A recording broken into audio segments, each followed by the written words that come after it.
नमस्कार। मैं ज्योतिष शास्त्री रमेश चौबे उपस्थित हूँ आपके समक्ष एक अत्यंत ही महत्वपूर्ण विषय पर चर्चा करने के लिए, यानी कि आगामी जो 2021 मई में जो पश्चिम बंगाल में जो चुनाव होने वाला है उसको लेकर के, यानी कि आज हम ममता बनर्जी जी की कुंडली का अध्ययन करेंगे और देखेंगे कि जो ममता जी हैं वो क्या पुनः पश्चिम बंगाल के मुख्यमंत्री बनेंगी। क्या कहते हैं उनके ग्रह गोचर।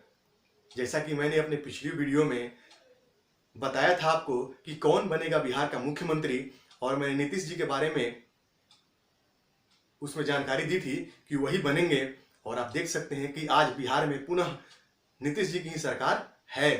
तो आइए आज हम बात करते हैं कि क्या ग्रह गोचर की स्थिति बन रही है अगले वर्ष मई तक, और क्या योग बन रहे हैं ममता बनर्जी की कुंडली में, और हम जानेंगे कि कैसे उनकी कुंडली सपोर्ट करती है उनको या नहीं करती है। इस विषय में हम चर्चा करेंगे।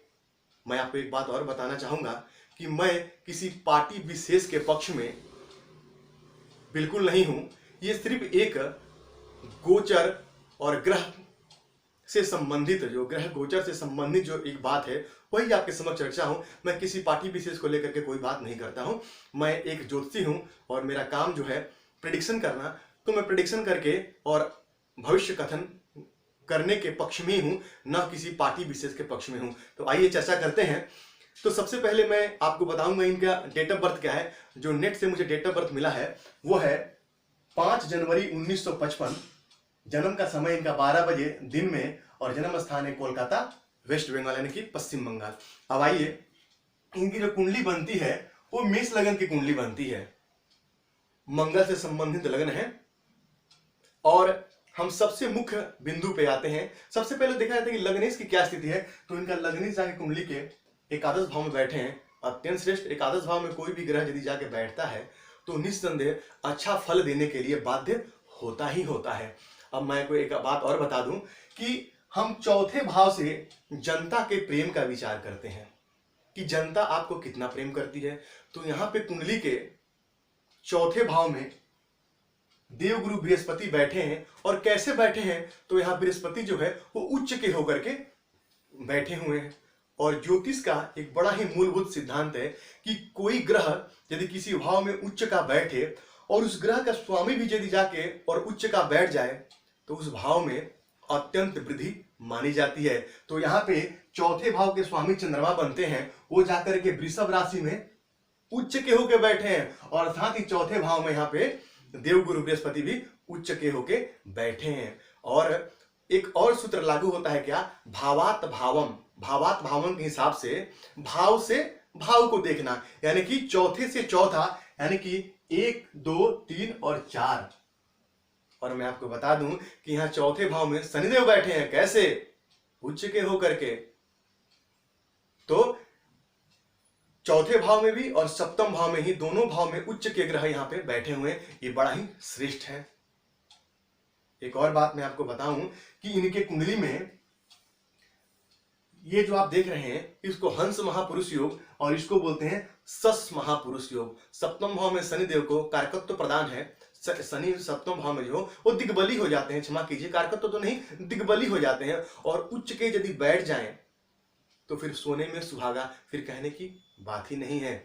वहीं मैं आपको एक बात और बताऊं कि इनको 16/8/2007 से 16/8/2026 तक किसकी, तो शनिदेव की महादशा चल रही है। और शनि यहाँ पे कर्म और आय भाव के स्वामी बनते हैं। शुक्र की राशि में बैठे हैं, शुक्र से तात्कालिक मैत्री बना के बैठे हुए हैं। ये बड़ा ही अच्छा, बहुत ही बढ़िया। अब इनको आने वाले समय में, यानी कि 28/3/2021 से लेके और 3/2/2024 तक किसकी, तो शनि में राहु की अंतरदशा चलेगी। राहु देव इनकी कुंडली में कैसे बैठे हैं, तो राहु इनकी कुंडली में कुंडली के भाग्य भाव में बैठे हैं। बड़ा ही श्रेष्ठ। कोई भी ग्रह यदि त्रिकोण में बैठता है तो क्या करता है, तो उस भाव के प्रभाव को कम करके और अपने प्रभाव को लगता है वहां पे प्रदान करने। ये भी एक ज्योतिषीय सूत्र है, इसको भी आप याद रख सकते हैं। साथ में आपको बताऊं कि इनकी पास वैसा क्या चीज है जनता इनकी तरफ आकर्षित हो जाती है? वाणी। जो वाणी है, जनता के प्रेम, जनता के भाव से तो हमने देखा, लेकिन जनता जो चुनाव इत्यादि है उसमें जो भाषण है उसका भी कहीं ना कहीं अपना अलग ही महत्व है। तो उनके कुंडली के द्वितीय भाव में कौन? तो चंद्रदेव बैठे हैं। कैसे? तो उच्च के। तो इनकी वाणी में वो ओज होगा जो जनता को अपनी तरफ आकर्षित करेगा और करता है। और साथ ही साथ यहाँ पे द्वितीय भाव के स्वामी शुक्रदेव बनते हैं। वो कुंडली के अष्टम भाव में बैठ के अपनी सातवीं दृष्टि से वापस किसको देखते हैं? द्वितीय भाव को, यानी वाणी भाव का स्वामी वाणी भाव को ही देखता है। अत्यंत श्रेष्ठ। साथ ही साथ मैं आपको एक और बात बता दूं कि यहाँ पे शुक्र और चंद्रमा के जो आमने सामने का संबंध है, ये भी एक तरह का गजकेसरी योग है, क्योंकि शुक्र भी कौन है? तो दैत्य गुरु शुक्लाचार्य, वो भी आचार्य हैं। तो ये बहुत बड़ा बढ़िया संयोग बनता है। वाणी भाव का स्वामी वाणी भाव को देखता है और वाणी भाव में चंद्रमा बैठे हैं जो वाणी में निस्संदेह एक आकर्षण पैदा करेंगे और जातक अपने बातों से जनता को प्रभावित करेगा। क्यों ऐसा मैंने क्यों कहा कि अपने बातों से प्रभावित करेगा? क्योंकि जनता के भाव के स्वामी चंद्रमा जाके द्वितीय भाव में बैठे हैं, जनता के भाव का स्वामी वाणी भाव में उच्च का बैठा है, यानी कि जनता जो है आपके बातों से आपकी तरफ आकर्षित होगी। वहीं मैं बात करूं नवमांश कुंडली की एक नजर, मैं इनके कुंडली का संपूर्ण विश्लेषण यहाँ नहीं कर रहा हूं, मैं सिर्फ आपको ये बताने की कोशिश कर रहा हूं कि क्या योग बनते हैं और क्या सफलता मिलेगी वो देखिए। अब यहाँ पे जो है, यहाँ पे देवगुरु बृहस्पति वापस इनकी पहले तो इनकी जो नवांश कुंडली है वो कैसी है? तो वर्गोत्तमी नवांश है, यानी कि लग्न भी मेष का और नवांश भी मेष का। तो वर्गोत्तमी नवांश होने से अत्यंत श्रेष्ठ हो जाती है कुंडली। साथ ही साथ यहाँ पे जो है देवगुरु बृहस्पति यहाँ भी कुंडली के चौथे भाव में और यहाँ भी चौथे भाव में उच्च के होकर बैठे हैं, तो वर्गोत्तमी है, श्रेष्ठ फल प्रदान करेंगे। वहीं साथ ही यहाँ पे शनिदेव वाणी भाव में बैठे हैं, मित्र राशि में बैठे हैं, बड़ा ही श्रेष्ठ। उन्हें नवांश कुंडली भी इनके सपोर्ट में। कैसे?